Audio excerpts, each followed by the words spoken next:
दोस्तों ये आपका AC3 हिंदी का एक मोस्ट इम्पोर्टेंट क्वेश्चन की भाषा की परिभाषा देते हुए हिंदी भाषा के महत्व की व्याख्या कीजिए। भाषा की परिभाषा और इसके साथ साथ हिंदी भाषा के क्या महत्व है इसके बारे में आपको बताना है। ठीक है, आज के टाइम में हिंदी भाषा का क्या महत्व है, क्या चुनौती है, इन सब के बारे में हम लोग देखेंगे। ये क्वेश्चन आपका बहुत ही ज्यादा इंपॉर्टेंट, क्योंकि ये क्वेश्चन आपका रिपीटेड है। जितना भी आपका रिपीटेड क्वेश्चन AC3 में सारा क्वेश्चन का आंसर हम पहले से करवा दिए, प्लेलिस्ट बना दिए, लिंक आपको डिस्क्रिप्शन में मिल जाएगा, तो एक बार जाके चेक कर लीजिए। कंप्लीट तैयारी हम पहले से करवा चुके हैं, डिस्क्रिप्शन में लिंक है, जाके देख लीजिए, अपने दोस्तों में इसको शेयर कर दीजिएगा। और चैनल पर दोस्तों नहीं तो आप लोग चैनल को सब्सक्राइब कर लीजिए। ठीक है, समझते हैं हम लोग आज के क्वेश्चन के आंसर को कि भाषा की परिभाषा देते हुए हिंदी भाषा के महत्व की व्याख्या कीजिए। हिंदी भाषा का क्या महत्व है उसके बारे में हम लोग यहाँ पर समझेंगे। एक छोटा सा भूमिका लिखा, उसको पहले समझते हैं।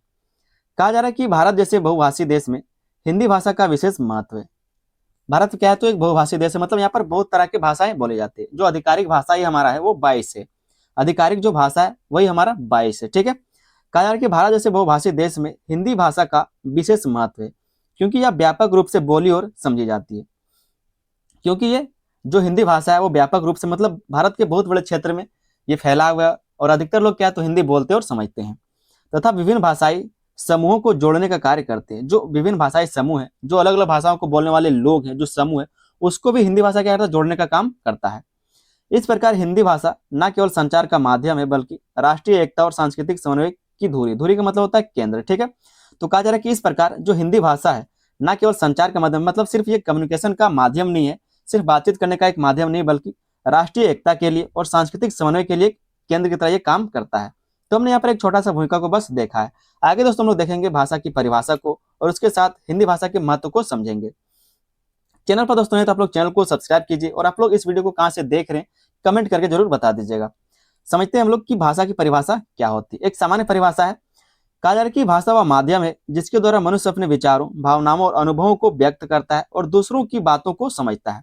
ठीक है, तो एक छोटा सा एक नॉर्मल सा परिभाषा आपका यही है। अगर आप समझना चाहें कि भाषा होता क्या है तो इसको पढ़ करके समझ सकते हैं। भाषा क्या होता है, तो एक ऐसा माध्यम होता है जिसके द्वारा मनुष्य अपने विचारों को, अपने भावनाओं को, अपने अनुभवों को व्यक्त करता है, मतलब किसी के सामने बताता है, बोलता है, और दूसरों की जो बात होते हैं, दूसरों का जो बात होता है, जो भावनाएं होती है, जो विचार होता है, उसको समझा जाता है, उसी को बोलते हैं भाषा। ठीक है, इसके साथ साथ दोस्तों विद्वानों के द्वारा भी कुछ परिभाषाएं की गई है भाषा के लिए, तो उस चीज को भी हम लोग यहाँ पर समझेंगे, क्योंकि आपका क्वेश्चन ही यही दिया गया था कि भाषा को परिभाषित करते हुए हिंदी भाषा के महत्व को बताइए। तो हम लोग पहले भाषा की परिभाषा को समझेंगे, आगे हम लोग हिंदी भाषा के महत्व को समझेंगे। तो पहले जो विद्वान है यहाँ पर वह एडवर्ड सैपिर। एडवर्ड सैपिर ये क्या कहते हैं, इनके बारे में थोड़ा सा समझिए। कहा जा रहा है कि भाषा एक मानवीय तरीका है। क्या है, तो एक मानवीय मतलब मानव का एक तरीका है जिससे हम अपने विचार, भावनाएं और इच्छाएं संकेतों के माध्यम से व्यक्त करते हैं। क्या करते हैं, तो संकेतों के माध्यम से व्यक्त करते हैं। अर्थात भाषा इंसान की बनाई हुई प्रणाली है जिससे हम अपनी बात दूसरों तक पहुंचाते हैं। संकेतों का मतलब क्या है, तो बोल करके, लिख करके, या फिर कोई भी इशारा करके। ठीक है, तो उसको बोलते हैं संकेतों के माध्यम से व्यक्त करना। ये कौन कह रहा है, तो एडवर्ड सैपिर कह रहे हैं। अगर आपको परिभाषा याद नहीं रहता है तो आप लोग सिर्फ नाम याद रखेंगे। ठीक है, सिर्फ नाम याद रखेंगे, और जो हम आपको समझाए, जो हम आपको परिभाषा बताएं, सिर्फ उसी को लिख दीजिएगा। दूसरे जो विद्वान है वो है ऑटो जेस्पर्न। ठीक है, ऑटो जेस्पर्न ये क्या कहते हैं उसको थोड़ा सा समझिए। कहा जा रहा है कि भाषा मनुष्य की ऐसी आदत है जिसके द्वारा वह अपने विचार और भावनाएं व्यक्त करता है। जो ऑटो है वो क्या कह रहा है कि भाषा मनुष्य की एक ऐसी आदत है, क्या है, तो एक आदत है जिसके द्वारा वह अपने विचार को, अपने भावनाएं व्यक्त करता है। अर्थात भाषा एक तरीका है जिसे हम रोज इस्तेमाल करके अपनी बात कहते हैं। ये कौन कह रहा है, तो ऑटो जेस्पर्न कह रहा है। ठीक है, ऑटो जेस्पर्न कह रहा है। नाम थोड़ा सा डिफिकल्ट है तो आप लोग इसको ध्यान में रखिएगा। आगे दोस्तों हम लोग देखते हैं कि हिंदी भाषा का संक्षिप्त परिचय। हिंदी भाषा क्या है, एक छोटा सा हिंदी भाषा का भी परिचय हम लोग समझ लेते हैं। उसके बाद हम लोग देखेंगे कि हिंदी भाषा का क्या महत्व रहता है। हिंदी भाषा का एक संक्षिप्त परिचय हम लोग देखते हैं। कहा जा रहा है कि हिंदी भारत की प्रमुख और व्यापक रूप से प्रचलित भाषाओं में से एक है। तो इस तरह से आप लोग सीक्वेंस में लिखेंगे, जिस तरह से हम आपको लिखने का तरीका बता रहे हैं। ठीक है, पहले हमने एक भूमिका लिखा, परिचय देखा, फिर आपका जो भाषा है उसका परिचय को हमने समझ लिया, उसकी परिभाषा को समझ लिया, जो आपका विद्वान है उसके द्वारा जो परिभाषाएं की गई है उसको समझ लिए। आगे हम लोग हिंदी भाषा का संक्षिप्त परिचय देख रहे हैं। तो इस तरह से सीक्वेंस आप लोग आंसर को लिखेंगे ताकि आपका जो नंबर है वो कटे ना। तो कहा जा रहा है कि हिंदी भारत की प्रमुख और व्यापक रूप से प्रचलित भाषाओं में से एक है। यह देवनागरी लिपि में लिखी जाती है और इसे भारत की राजभाषा का दर्जा प्राप्त है। भारत का क्या है, तो एक राजभाषा है। ये राष्ट्रीय भाषा नहीं, राजभाषा है। ठीक है, राष्ट्रीय भाषा अलग है और राजभाषा अलग है। अभी तक हमारे भारत में कोई भी राष्ट्रीय भाषा नहीं है, लेकिन हमारा हिंदी जो है वो राजभाषा है, क्योंकि पूरे भारत में लगभग हर क्षेत्र में क्या तो हिंदी को अपनाया गया है, हिंदी को बोला जाता है। आगे इसमें कहा जा रहा है कि हिंदी का विकास संस्कृत, प्राकृत और अपभ्रंश से होकर हुआ है। अपभ्रंश का मतलब आपको समझ में नहीं आया होगा, संस्कृत का मतलब आप लोग समझ गए होंगे, प्राकृत का मतलब आप लोग समझ गए होंगे, लेकिन अपभ्रंश का मतलब होता है भ्रष्ट भाषा। ठीक है, सबसे निचला भाषा, उसी को बोलते हैं अपभ्रंश। ठीक है, तो कहा जा रहा है कि हिंदी का विकास संस्कृत भाषा से, प्राकृत भाषा से और अपभ्रंश से हुआ है, जिससे इसकी जड़ें अत्यंत प्राचीन और समृद्ध है। इसलिए जो हिंदी भाषा का जड़ है वो अत्यंत प्राचीन और समृद्ध है। अब इसका विकास कैसे हुआ हम लोग वो चीज को भी देखेंगे, लेकिन अगले क्वेश्चन में देखेंगे। इस क्वेश्चन में हम इस चीज को नहीं देखेंगे। ठीक है, आगे कहा जा रहा है कि हिंदी का प्रयोग न केवल उत्तर भारत में बल्कि देश के विभिन्न भागों में संपर्क भाषा के रूप में किया जाता है। हिंदी के प्रयोग कहा जा रहा है कि केवल उत्तर भारत में नहीं होता, बल्कि देश के विभिन्न भागों में संपर्क भाषा के रूप में किया जाता है। मतलब जैसे कहीं इलेक्शन चल रहा है तो जो बंगाल है वहां पर बंगाली अधिकतर लोग बोलते हैं, लेकिन वहां पर क्या हिंदी में बात कर रहे हैं लोग, तो ये एक संपर्क भाषा की तरह से काम करता है। अगर तमिलनाडु लोग चले जाएंगे तो वहां पर भी लोग हिंदी में बोलेंगे, तो ये क्या है, एक संपर्क भाषा की तरह से काम करता है। इसके अतिरिक्त विश्व के अनेक देशों में भी हिंदी का प्रचार प्रसार हो रहा है। जो भारत के रहने वाले लोग विदेश में रहते हैं, जो भारत के लोग विदेश में रहते हैं, तो वो वहां पर हिंदी बोलते हैं। जब आपस में लोग मिलते हैं तो वो लोग हिंदी बोलते हैं, अपने घर में क्या तो वो लोग हिंदी बोलते हैं। तो इसलिए कहा जा रहा है कि इसके अतिरिक्त विश्व के अनेक देशों में भी हिंदी का प्रचार प्रसार हो रहा है, जिससे इसका वैश्विक महत्व बढ़ता जा रहा है। जिससे क्या तो इसका वैश्विक महत्व बढ़ता जा रहा है। आज के टाइम में आप देखेंगे जो हमारे प्रधानमंत्री वो भी कहीं पर जाते हैं तो कई बार हिंदी में वो भाषण देते हैं, तो इससे उसका प्रचार प्रसार बढ़ रहा है। तो हमने यहाँ पर हिंदी का एक संक्षिप्त परिचय को समझ लिया। आगे हम देखते हैं कि हिंदी भाषा का क्या महत्व है। हिंदी भाषा का क्या महत्व है, तो पहला जो महत्व हिंदी भाषा का वो है संपर्क भाषा के रूप में भूमिका। मतलब ये लिंक लैंग्वेज की तरह क्या है, अपना भूमिका निभाता है, अपना रोल निभाता है। जैसे किसी भी क्षेत्र में आप चले जाइए तो हिंदी वहां पर कुछ ना कुछ लोग समझते और बोलते हैं, तो एक संपर्क भाषा की तरह से इसका भूमिका रहता है। कहा जा रहा है कि भारत में अनेक भाषाएं और बोलियां प्रचलित हैं, जिससे विभिन्न क्षेत्रों में के लोगों के बीच संचार में कठिनाई हो सकती है, क्योंकि हर एक 10-10 किलोमीटर में अगर आप चले जाएंगे तो वहां पर बोली जो वो बदल जाता है, जो भाषा वो बदल जाता है। तो ये बात कहा जा रहा है कि भारत में अनेक भाषाएं और बोलियां प्रचलित हैं, जिससे विभिन्न क्षेत्रों के लोगों के बीच संचार में कठिनाई हो सकती है। ऐसे में हिंदी एक संपर्क भाषा के रूप में कार्य करती है। जो हिंदी है वो एक संपर्क भाषा के रूप में कार्य करता है। मतलब जो खोटा है वो अधिकतर लोग, अगर आप चले जाएंगे दिल्ली में तो दिल्ली में खोटा समझ पाएगा नहीं, समझ पाएगा, लेकिन दिल्ली का जो लोग है वो अगर यहाँ पर आके हिंदी बोलता है तो हम लोग हिंदी को समझ लेते हैं। तो इस तरह से संपर्क भाषा हम लोग इसी को बोलते हैं। संपर्क भाषा इसी को बोला जाता है ताकि कम से कम आप समझ जाएं और बोल सकें। ठीक है, उसी को बोलते हैं संपर्क भाषा। तो कहा जा रहा है कि ऐसे में हिंदी एक संपर्क भाषा के रूप में कार्य करती है। यह विभिन्न भाषाई समूहों के बीच संवाद स्थापित करने का सरल और प्रभावी माध्यम बनती है। जो हिंदी है वो क्या है तो विभिन्न जो भाषाई संपर्क है, जो भाषाई समूह है, उसके बीच में संवाद स्थापित करने का सरल और प्रभावी माध्यम बनता है। जैसे कि रेलवे, बाजार, कार्यालय आदि स्थानों पर विभिन्न राज्यों के लोग हिंदी के माध्यम से आसानी से बातचीत कर लेते हैं। इससे राष्ट्रीय स्तर पर संचार की एकता बनी रहती है। इससे क्या है तो राष्ट्रीय स्तर पर संचार की व्यवस्था या फिर एकता बनी रहती है। अगर आप रेलवे स्टेशन चले जाएं जो कोलकाता में, वहां पर हिंदी बोल के आप टिकट खरीद सकते हैं। अगर आप हमारे झारखंड का बात करें, झारखंड में धनबाद चले जाइए, गिरिडीह चले जाइए या फिर कहीं भी चले जाइए तो हिंदी बोल करके आप टिकट खरीद सकते हैं, बातचीत कर सकते हैं। जो भी वहां पर यात्री आए उससे अगर बात करना चाहते हैं तो आप उससे हिंदी में बात कर सकते हैं। ठीक है, तो भाषा क्या है तो एक संपर्क की तरह काम करता है। जो हिंदी भाषा वो एक संपर्क की तरह काम करता है। दूसरा जिसका महत्व है वो है राष्ट्रीय एकता और अखंडता का सशक्त माध्यम।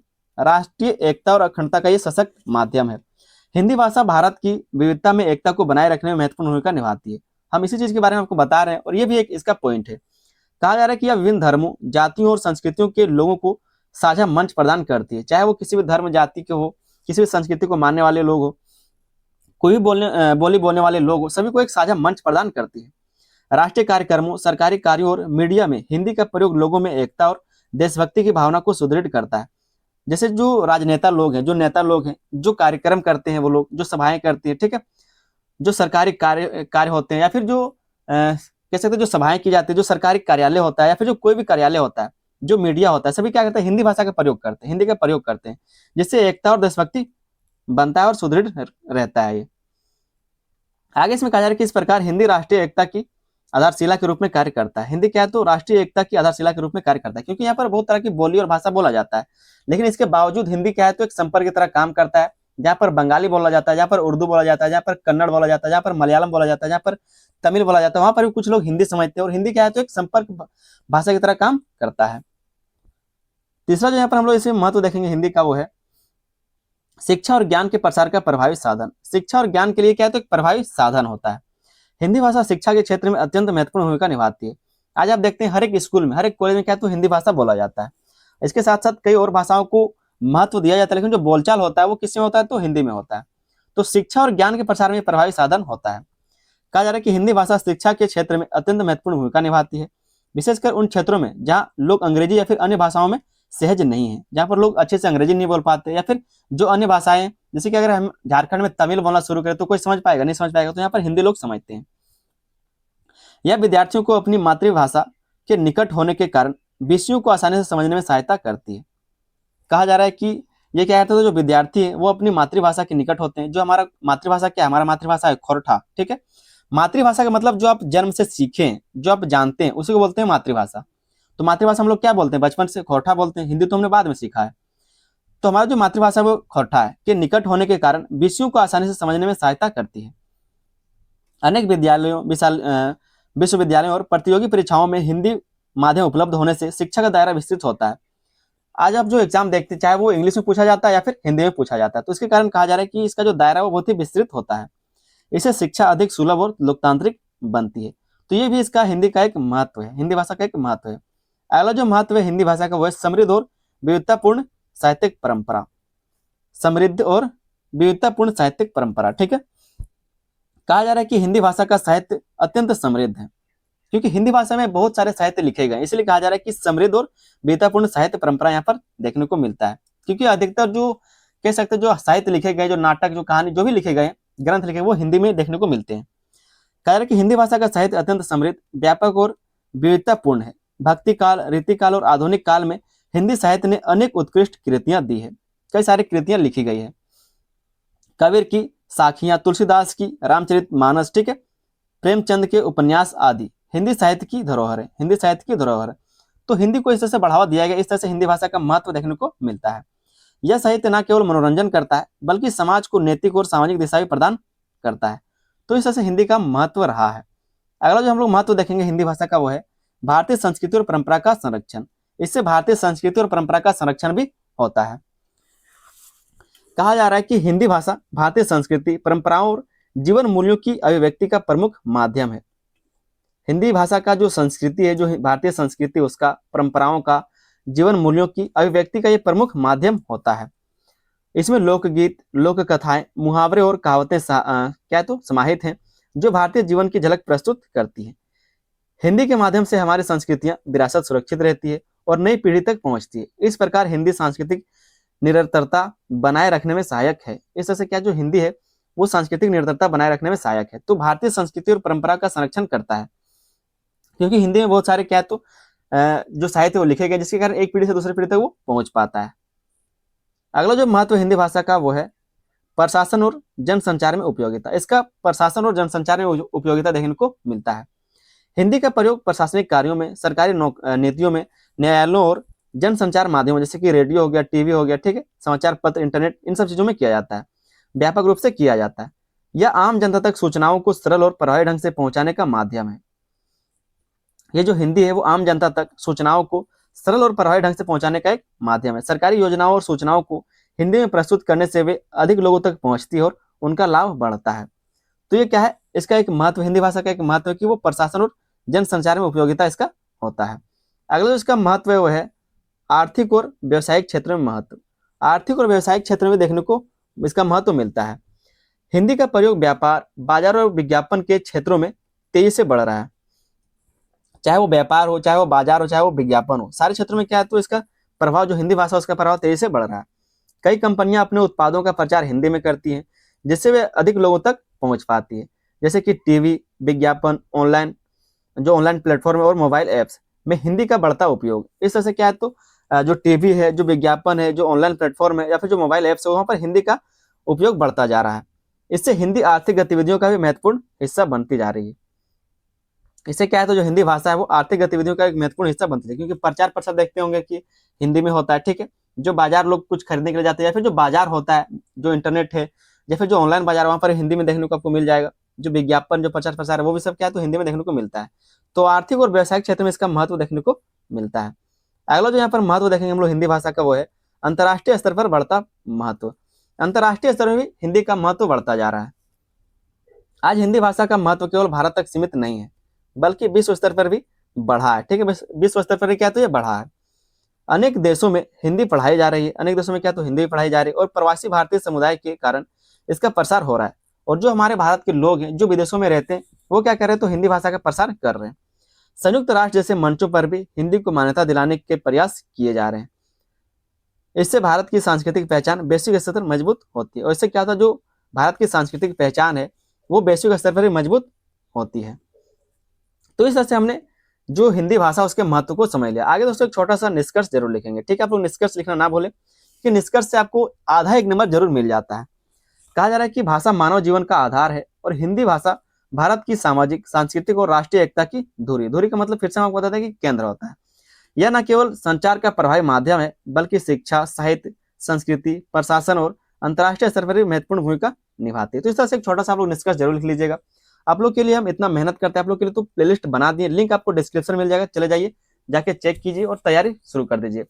जब इतना मेहनत करें तो आप लोग का भी फर्ज बनता है कि आप लोग चैनल को सब्सक्राइब करें, वीडियो को लाइक करें, अपने दोस्तों में इसको शेयर करें। ठीक है, शेयर करने से आप ही का भला होगा और आपके दोस्त का भला होगा। आपको वो थैंक यू बोलेगा कि आप अच्छे वीडियो को वहां पर शेयर किए हैं, क्योंकि 100% गारंटी की ये बात आपको समझ में आएगा। ये जो हम पढ़ाए चीज, जो हम आपको बताएं, वो आपको समझ में आएगा, आपके दोस्त को भी पसंद आएगा। तो चैनल को दोस्तों आप लोग सब्सक्राइब कीजिए। प्लेलिस्ट का लिंक आपको डिस्क्रिप्शन मिल जाएगा, तो जाकर के एक बार चेक कर लीजिएगा। मिलते हैं हम लोग किसी अगले वीडियो में, तब तक के लिए धन्यवाद। जय हिंद।